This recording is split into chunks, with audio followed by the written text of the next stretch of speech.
परमेश्वर के वचन च पहला यूहन्ना दी पत्री विच पढ़िया, इसदा 8 और 10 वचन दोबारा पढ़ना। जेड़ा पाप करता है वो शैतान तो है, क्यों जो शैतान मुड्ढों ही पाप करता आया है। परमेश्वर दा पुत्र इसे लिए प्रगट होया भाई शैतान दे कम्मां नूं नष्ट करे। इधर असीं परमेश्वर दे वचन च पढ़िया लिखिया जो पाप करता है वो शैतान तो है, पर परमेश्वर दा पुत्र इसलिए प्रगट होया कि शैतान दे कम्मां नूं की करे, नाश करे। परमेश्वर दा पुत्र संसार च क्यों आया? वो शैतान दे कम्मां नूं नाश करने लई। दुनिया च पहला पाप नहीं सी। परमेश्वर ने जद पहले आदम नूं बनाया, आदम नूं परमेश्वर ने पापी नहीं बनाया सी, बल्कि आदम नूं परमेश्वर ने अपने स्वरूप ते अपने वर्गा बनाया सी, उसनूं पवित्र करके बनाया सी। लेकिन असीं अच्छी तरह वचन चो जानते हैं परमेश्वर ने अदन दे बाग च रखा, सब कुछ परमेश्वर ने अपने मुंह दे वचना बनाया। परमेश्वर ने सब कुछ बना के बोला चंगा है, वधिया है। 6 दिन के अंदर परमेश्वर ने पूरी 5 दिन च पूरी सृष्टि नूं बनाया और 6वें दिन परमेश्वर ने मनुख नूं बोलदा आओ असीं मनुख नूं अपने स्वरूप ते और अपने वर्गा। तद परमेश्वर ने जमीन की मिट्टी लई, उस मिट्टी तो परमेश्वर ने उस बर्तन नूं तैयार किया और एक बर्तन जो तैयार हो गया उस दियां नासां दे विच परमेश्वर ने जीवन दा आदमी जिउंदी जान, इस दे बारे असीं अच्छी तरह जानते हैं। और उस आदम नूं और उसदी सहायक जो मददगार बनाया सी, परमेश्वर बोलदा चंगा नहीं कि आदम कल्ला रहे, उसका मददगार परमेश्वर ने उसकी सहायक हवा नूं भी बनाया, उसकी पसली कट के नारी तैयार की और उसके सामने लेके आया। वो बोलता मेरी हड्डी और मेरा मांस। सो जब अदन दे बाग च रह रहे हैं, परमेश्वर ने आज्ञा दी तू सारे फलों तो खाना, पर जिहड़ा बाग दे विचकार बूटा लगा इस दे फल तो कदी भी। इसलिए वचन च असीं पढ़दे हैं लिखिया रोमे दी पत्री 5:10-12 वचन पढ़ांगे।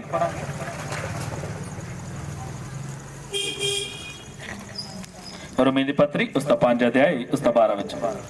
इसलिए जिवें एक मनुख तो पाप संसार विच आया अते पाप तो मौत आई अते इसे तरह मौत सबना मनुखां विच फैल गई, इसलिए जो सबना ने पाप किया। इधर असीं परमेश्वर दे वचन च पढ़िया एक मनुख तो पाप इस जगत विच आया।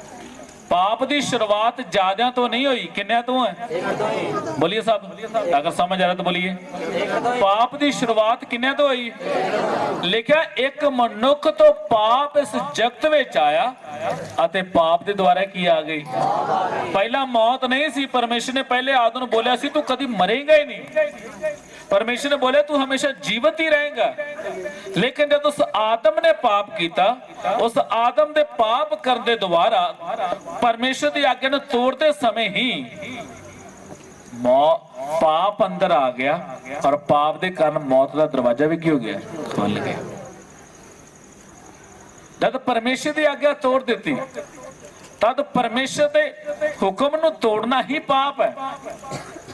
तद आदम और हवा जो हजे मानव जाति जो दो ही सी सिर्फ, बाकी कोई भी इंसान है नहीं सी, वो पापी हो गए।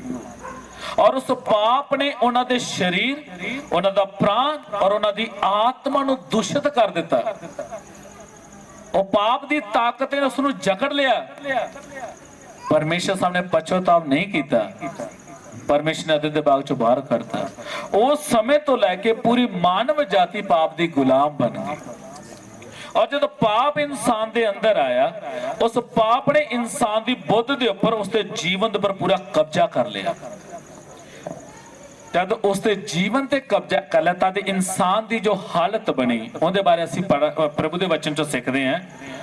फर्स्ट इन्हां दिनां जानवर भी बैठे, ये जानवर ही पाप की ताकत अंधकार दी शक्तियां। Hello hallelujah. अंदर मोर बैठा, डड्डू आ गया, सप आ गया। इन्हां दिनां च प्रभु ਮਰਜ਼ੀ ਤੋਂ ਸਿੱਖਾਂਗੇ। ਇਹਨਾਂ ਇੱਕ ਇੱਕ ਦਾ ਜੀਵਨ ਹੈ।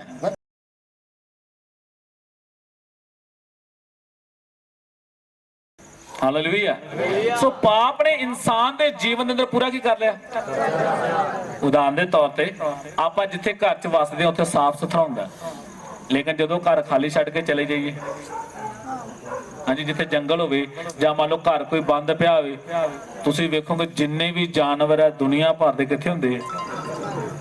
ਔਰ ਜਦੋਂ ਬੂਹਾ ਖੋਲਦੇ ਆ, ਘਰ ਦਾ ਮਾਲਕ ਵੀ ਦਰਵਾਜ਼ਾ ਖੋਲ੍ਹਣ ਤੋਂ ਡਰਦਾ, ਬੋਲਦਾ ਮੈਂ ਨਹੀਂ ਜਾਣਾ। ਕਿਉਂ? ਘਰ ਬੜੇ ਚਿਰ ਦਾ ਕੀ ਪਿਆ ਹੈ ਔਰ ਬੰਦ ਪਿਆ, ਪਤਾ ਨਹੀਂ ਉੱਥੇ ਸੱਪ ਹੈ, ਪਤਾ ਨਹੀਂ ਸ਼ੇਰ ਹੈ, ਪਤਾ ਨਹੀਂ ਕੌਣ ਕੌਣ ਬੈਠਾ। ਇਸੇ ਮੁਤਾਬਕ ਇਨਸਾਨ ਦੇ ਜੀਵਨ 'ਚ ਜਿਸ ਦਿਨ ਪਾਪ ਆਇਆ, ਸਭ ਜਾਨਵਰ ਅੰਦਰ ਆ ਕੇ ਬਹਿ ਗਏ। ਪਾਪ ਨੇ ਕਬਜ਼ਾ ਕਰ ਲਿਆ। ਤਾਂ ਜੇ ਪਾਪ ਨੇ ਕਬਜ਼ਾ ਕੀਤਾ ਤਾਂ ਪਰਮੇਸ਼ਰ ਦਾ ਵਚਨ ਕੀ ਬੋਲਦਾ? ਪੜਾਂਗੇ ਪਰਮੇਸ਼ਰ ਦੇ ਵਚਨ 'ਚ, ਯਰਮੀਆ ਦੀ ਕਿਤਾਬ ਉਸ ਦਾ 17 ਅਧਿਆਇ ਉਸ ਦਾ 9 ਵਚਨ। ਯਰਮੀਆ ਦੀ ਕਿਤਾਬ ਉਸ ਦਾ 17 ਅਧਿਆਇ ਉਸ ਦਾ 9 ਵਚਨ। ਦਿਲ ਤੇ ਬਾਜ ਹੈ, ਹਾਂਜੀ, ਉਹ ਪੁੱਜ ਕੇ ਖਰਾਬ ਹੈ, ਹਾਂਜੀ, ਉਹਨੂੰ ਕੌਣ ਜਾਣ ਸਕਦਾ ਹੈ। ਇਧਰ ਪਰਮੇਸ਼ਰ ਦਾ ਵਚਨ ਚੱਲਦੇ ਚੱਲਦੇ ਪਰਮੇਸ਼ਰ ਕੀ ਬੋਲਦਾ? ਦਿਲ ਸਭ ਚੀਜ਼ਾਂ ਨਾਲੋਂ ਕੀ ਹੈ? ਔਰ ਇੱਕ ਮੇਰੀ ਗੱਲ ਦਾ ਜਵਾਬ ਦਿਆ ਜੀ, ਸਭ ਤੋਂ ਜ਼ਿਆਦਾ ਧੋਖਾ ਦੇਣ ਵਾਲੀ ਚੀਜ਼ ਕਿਹੜੀ ਹੈ? ਹਾਂਜੀ ਬੋਲੀਏ ਜੀ। ਦਿਲ ਦਾ ਮਤਲਬ ਆ ਪੰਪ ਹੈ, ਇਹ ਨਹੀਂ। ਦਿਲ ਮੀਨ ਮਨ, ਮਾਈਂਡ। ਆਪਣੀ ਭਾਸ਼ਾ ਵਿੱਚ ਆਪਾਂ ਦਿਲ ਬੋਲਦੇ ਹਾਂ, ਬਾਈਬਲ 'ਚ ਵੀ ਦਿਲ ਲਿਖਿਆ, ਲੇਕਿਨ ਦਿਲ ਦਾ ਅਸਲੀ ਅਰਥ ਕਿਹਨੂੰ ਬੋਲਿਆ ਜਾਂਦਾ? ਮਨ। तो परमेश्वर का वचन बोलता है दिल जब मन सब चीजों नाल की है सब तो ज्यादा खतरनाक कौन है? तो सब तो मनते कि नहीं मनती मन दिल दी मानते ना, जे दिल भी बोलता तब भी बात समझ आए। सब तो ज्यादा किन्नी गल मानते हैं और वचन बोलते कौन है? तुहाडे दा वचन बोलता दिल सब चीजों नालों की है धोखेबाज, क्योंकि कहते अंदर सारा समान आ गया। बोलता हिंदी च लिखा है ला इलाज, इहदा कोई इलाज कर ही नहीं सकता। हाँ दुनिया दे विच बाकी हार दे डॉक्टर हैगे आ, पर जिहड़ा मन धोखा देने वाला इहदा कोई क्यों बैठे बैठे कहते मन बदल जाता, दिल तक मन तक भरोसा है। उन्हें मैनू किसी ने कहा भाजी मैं बंदगी च आया बस आ गया, और मैं डिक्की जाना भी आ गया बंदा, वो फोन ही बंद करके बैठा, उहदा मन कि गया आए नहीं बस जी थोड़ा ना मोटरसाइकिल लैड कर सी लैड उहदी नहीं घट सी, तेरा मन ही धोखा देगा तेन। जिन्हां दा मन है ना माउंट एवरेस्ट ते चढ़ जाते हैं। दुनिया की सब तो उच्ची चोटी किहड़ी है? 8848 फुट उचाई होंदी और दुनिया उत्थे भी पहुंच जाती है। तो जिन्हें नहीं जाना तो घर इत्थे गुआढ़ी सुत्ते पए ने। पाप आउण दे करके इंसान की हालत की होगी? बिगड़ गई। इसलिए लिखा दिल सब चीजों नालों की है ते पुज के, लेकिन आप ज्यादा कहते पिछे लगना, दिल के पिछे नहीं लगना, प्रभु के वचन के अनुसार चलना है। अगर इस दिल के पिछे चलोगे तो एक दिन इन्ना क धोखा देगा, और सब तो बड़ा धोखा पता कितना देना नहीं विश्वास पता? जिस दिन शरीर छड्ड के चले जाएगा। असीं तो बड़ियां उम्मीदां ला के बैठे हैं और एक दिन इहो जिहा धोखा देगा, साडे अरमान साडियां विचारां साडियां लंबियां सोचां सारियां एक दिन की हो जानियां खत्म। सो मन सब चीज़ों नाल धोखेबाज है। तो इस मन दे विच की भरिया प्रभु दे वचन च पढ़ांगे मरकुस दी इंजील उसदा 7 अध्याय उसदा 21 वचन तो।